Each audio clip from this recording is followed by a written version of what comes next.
Hello students, I am Aman Singh, your science and maths educator. Now I discuss the topic by my channel routine wise. That is, I mentioned already, today is Tuesday. So I start the class 8 for the chemistry subject. मेरे प्यारे बच्चों, मैं अमन सिंह आप सबों का गणित और विज्ञान का शिक्षक, जो कि मैं अपने दिए गए रूटीन के अनुसार आपको आज से पढ़ाऊंगा और जिसकी शुरुआत मैं आज शुभारंभ करने जा रहा हूं। तो मेरे प्यारे बच्चों, आप लोग ध्यान दीजिएगा। सबसे पहले लिखा हुआ है यहाँ पर बाबू केमिस्ट्री, ठीक है। केमिस्ट्री मीन्स क्या? रसायन विज्ञान। सबसे पहले हम केमिस्ट्री का डिफिनेशन जानेंगे कि केमिस्ट्री होता क्या है, ठीक है। तो केमिस्ट्री क्या कर रहा है? The scientific study of the structure of substances. मतलब क्या कि the scientific study of the structure of substances and what happens to them in different condition. मतलब कि सब्सटेंस के स्ट्रक्चर का साइंटिफिक स्टडी जब आप करते हैं, उनके अंदर बहुत सारे डिफरेंट कंडीशंस पाए जाते हैं। What happens to them in different conditions. जब अलग अलग कंडीशन में हम स्ट्रक्चर की अध्ययन करते हैं, किसके द्वारा? तो साइंटिफिक अध्ययन करते हैं, तो and when mix with each other is called chemistry. जब हम उसको आपस में मिक्स्ड करते हैं, तो when mix with each other, जब एक दूसरे के साथ जब हम मिश्रण करते हैं और उसके द्वारा जो हम कुछ सीखते हैं, उसे हम क्या कहते हैं? तो केमिस्ट्री, रसायन विज्ञान। इन अदर वर्ड्स, दूसरे शब्दों में हम कह सकते हैं कि the structure of a particular substance. मतलब कि किसी भी पदार्थ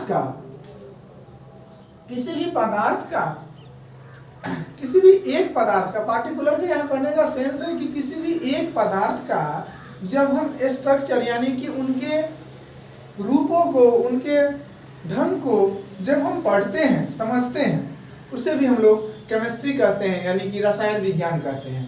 तो मेरे स्टूडेंट्स, आपको समझ में आया होगा। मैं एक बार और रिकॉल कर देता हूं with in 1 minute. First of all, today is first class of this science in subject chemistry. First of all, what do you mean by chemistry? Chemistry, the scientific study of structure of substance and what happens them in different conditions।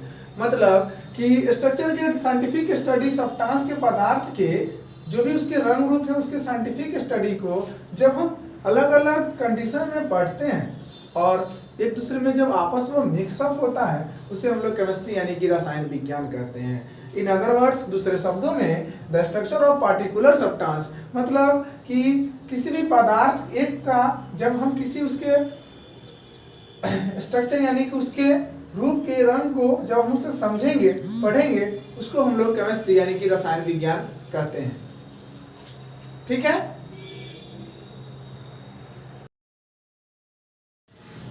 तो अब मैं आप सबको routine के अनुसार class 8 के NCERT में दिए गए चैप्टर 4 के टॉपिक हैं मेटल और non metal.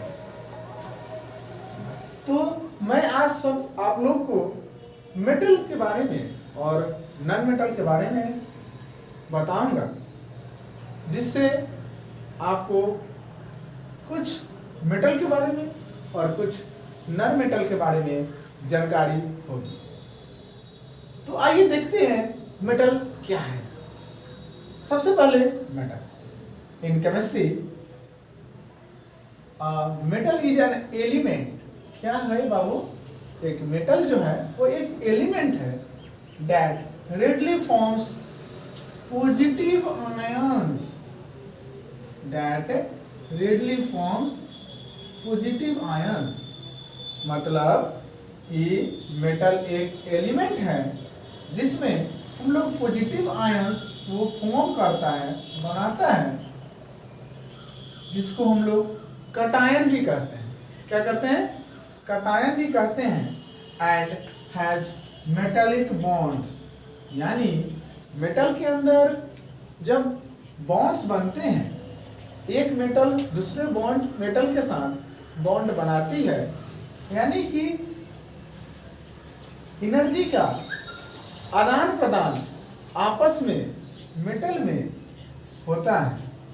Metals are sometimes described as, metals को हम लोग दूसरे भाषा में अगर डिस्क्राइब करें तो क्या कह सकते हैं कि लैटिस ऑफ पॉजिटिव आयंस, यानी कि positive ions that means cation का कमी होना, लैटिस कि पॉजिटिव आयंस का जब कमी होगा किस चीज में, तो मेटल्स में, surrounded by a cloud of delocalised electrons.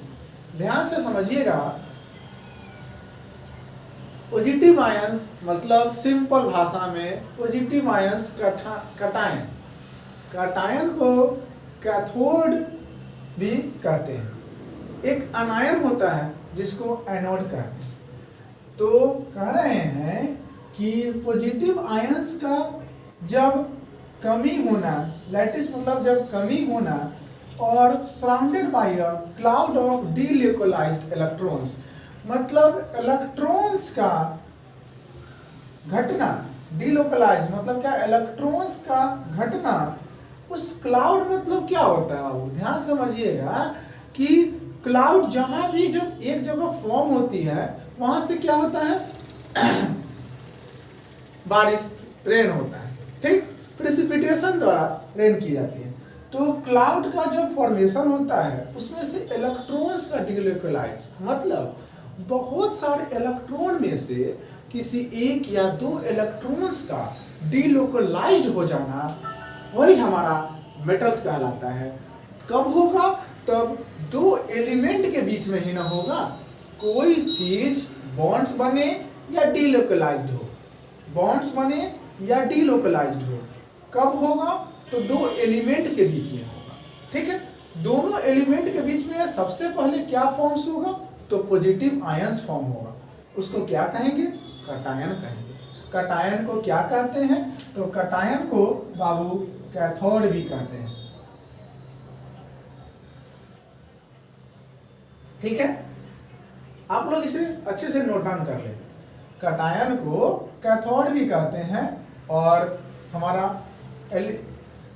Positive ions form करता है। उसके बाद क्या होता है कि जब उस पॉजिटिव आयंस में से कुछ आयंस घट जाते हैं, डीलोकलाइज हो जाते हैं, इलेक्ट्रॉन्स का घटना, क्लाउड में से भारी संख्या, जब बहुत सारे इलेक्ट्रॉन्स में से एक दो इलेक्ट्रॉन्स का घटना, हमारा क्या होगा? डीलोकलाइज इलेक्ट्रॉन्स का घटना होता है। मुझे आशा है कि आप लोगों को मेटल्स के बारे में अच्छा जानकारी होगा। आगे मैं इसे और भी अच्छे से क्लियर करूंगा। अब आगे चलते हैं बाबू। आगे क्या लिखा है? नॉन मेटल, ठीक है, नॉन मेटल। एक चीज और, मेटल को हिंदी में धातु भी कहते हैं। मेटल को हिंदी में धातु कहते हैं और नॉन मेटल को अधातु।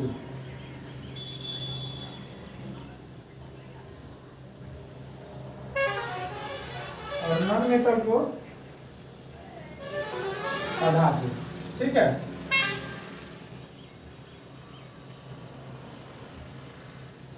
तो नॉन मेटल क्या है? The non metals are element, ये भी एक एलिमेंट ही है। नॉन मेटल्स आर एक element on the right of the periodic table. मतलब कि नॉन मेटल्स उसे कहते हैं कि जो हमारा पीरियोडिक टेबल के दाहिने साइड में जो जो एलिमेंट मौजूद होता है, हमारा पीरियोडिक टेबल के दाहिने साइड में जो नॉन मेटल सब मौजूद होते हैं उसे हम लोग क्या कहते हैं, नॉन मेटल। ठीक है, तो मैं आप लोगों को आने वाले जिस दिन क्लास अब 8 की साइंस की होगी रूटीन के अनुसार, उस दिन मैं आप लोगों को पीरियोडिक टेबल के द्वारा मेटल और नॉन मेटल और भी अच्छे से क्लियर करूंगा। फिलहाल अभी समझेंगे कि नॉन मेटल क्या है। तो the non metals are element on the right of the periodic table, मतलब पीरियोडिक टेबल के दाहिने साइड में जो जो एलिमेंट है उसको हम लोग नॉन मेटल कहेंगे। एक लाइन में बाबू बैठा लो कि पीरियोडिक टेबल के दाहिने साइड में मैं यहाँ खड़ा हूं तो मेरा दाहिना साइड कौन हो गया, दिस इज राइट हैंड यानी दाहिना side, this is left hand, ये क्या हो गया, बाएं साइड। तो जब आप इस पीरियोडिक टेबल में जब लाऊंगा बताऊंगा आप लोगों को, तो पीरियोडिक टेबल के जब दाहिने साइड जो देखिएगा वो आपका नॉन मेटल सब होगा। आगे कहते हैं कि non metals can be gases, liquids और सॉलिड्स, मतलब कि नॉन मेटल्स गैस भी हो सकता है, लिक्विड भी हो सकता है और सॉलिड्स भी हो सकता है। मतलब कि नॉन मेटल्स हमारा गैस मतलब क्या हो गया, द्रव भी हो सकता है, लिक्विड मतलब तरल भी हो सकता है और ठोस भी हो सकता है। ठीक है, आप इसे लिख लीजिए, मैं फिर से रिकॉल कर दे रहा हूं। गैस मतलब द्रव्य, लिक्विड्स मतलब तरल और सॉलिड्स मतलब ठोस। मतलब मेरा ये मार्कर है तो ये क्या हो गया, ये मेरा सॉलिड्स हो गया। लिक्विड मतलब क्या हो गया, जैसे कि water, oil, kerosene, this is liquids. Gas क्या हो गया, जब आप किसी वाटर को बॉयल करते हैं और जब वो पूरे वाटर बॉयल होकर वेपर के फॉर्म में क्लाउड्स का फॉर्मेशन करता है तो हमारा क्या हो गया, वो गैस के फॉर्म में हो गया। ठीक है, non metals are dull in colour, non metals जो हैं वो कलर में डल होते हैं, यानी रंग उनकी जो होती है उतनी अच्छी नहीं होती है। नॉट शाइनी मतलब उतनी अच्छी नहीं होती है। लाइक मेटल्स, मेटल्स के अनुसार नॉन मेटल्स की जो कलर होती है, रंग होती है, वो उतनी शाइनी है, उतना जो है वो चमकीला नहीं होता है। मेटल्स में क्या होते हैं तो कलर शाइनी होते हैं, नॉन मेटल्स में क्या होते हैं तो कलर शाइनी नहीं होते हैं मेटल्स के अनुसार। तो एलिमेंट मतलब क्या होता है, वो एलिमेंट मतलब तत्व हिंदी में कहते हैं। ठीक है, आगे मैं आप लोगों को सारा कुछ बताऊंगा, धैर्य के साथ पढ़े। एलिमेंट मतलब तत्व, कंपाउंड मतलब यौगिक। ठीक है, तो मैं आज आप लोगों को मेटल और नॉन मेटल के बारे में कुछ बताया। आशा है मुझे कि आप लोग अच्छे से समझे हों। 1 मिनट में मैं फिर से थोड़ा सा शॉर्ट में बोल देता हूं मेटल और नॉन मेटल क्या है। सबसे पहले मेटल, जो कि आप लोगों को क्लास 8 में चैप्टर नंबर 4 एनसीईआरटी में दिया गया हुआ है, मेटल और नॉन मेटल के बारे में। ठीक है, तो सबसे पहले मेटल को हिंदी में हम लोग धातु कहते हैं और नॉन मेटल को हिंदी में अधातु कहते हैं। केमिस्ट्री मतलब रसायन विज्ञान। तो in chemistry metal is an element that readily forms positive ions, that is anions means cathode and has metallic bonds। मतलब मेटल एक तरह का तत्व ही है, एलिमेंट है उसमें, जो कि पॉजिटिव आयंस फॉर्म करता है, जिसको हम लोग कैटायन या कैथोड कहते हैं। और मेटल के अंदर जो बॉन्ड्स बनते हैं उसको हम लोग मेटालिक बॉन्ड्स कहते हैं। ध्यान से समझेंगे। Metals are sometimes described as a lattice of positive ions. Metals को कुछ समय के लिए, कभी कभी हम लोग मेटल्स को पॉजिटिव आयंस का घटना या आयंस का कमी होना, किसमें से, तो क्लाउड ऑफ डीलोकलाइज इलेक्ट्रॉन्स, बहुत सारे इलेक्ट्रॉन्स में से 1-2 इलेक्ट्रॉन्स का डीलोकलाइज हो जाना यानी कि घटना, उसको हम लोग नॉन मेटल कहते हैं। ठीक है, नॉन मेटल मीन्स अधातु। Then non-metals are elements on the right of the periodic table। periodic table के दाहिने साइड जो भी मेटल्स हमारा होंगे वो सब क्या होंगे, नॉन मेटल्स, यानी कि वो सब अधातु होंगे। Non metals can be gases, liquid और सॉलिड्स। नॉन मेटल्स क्या क्या हो सकते हैं? गैस भी हो सकते हैं, लिक्विड हो सकते हैं और सॉलिड भी हो सकते हैं। यानी कि द्रव भी हो सकते हैं, तरल भी हो सकते हैं, ठोस भी हो सकते हैं। ठोस मतलब क्या हो गया? जिसे हम लोग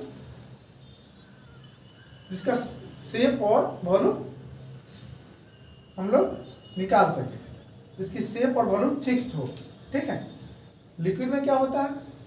शेप तो फिक्स होते हैं लेकिन वॉल्यूम आप उसकी नहीं निकाल सकते, वॉल्यूम फिक्स नहीं होता है। गैस में क्या होता है कि ना शेप फिक्स होगा ना वॉल्यूम फिक्स होगा। तो non metals are dull in colour, मतलब नॉन मेटल्स की जो रंग होती है वो उतनी अच्छी नहीं होती है, उनकी जो कलर होती है वो डल होती है। Not shiny like metals, metals के अनुसार उसकी कलर जो है वो शाइनी नहीं होती है, चमकीला नहीं होती है। लेकिन मेटल्स में क्या होता है? कलर शाइनी होता है। तो मैं आज आप लोग को मेटल और नॉन मेटल के बारे में जानकारी दिया।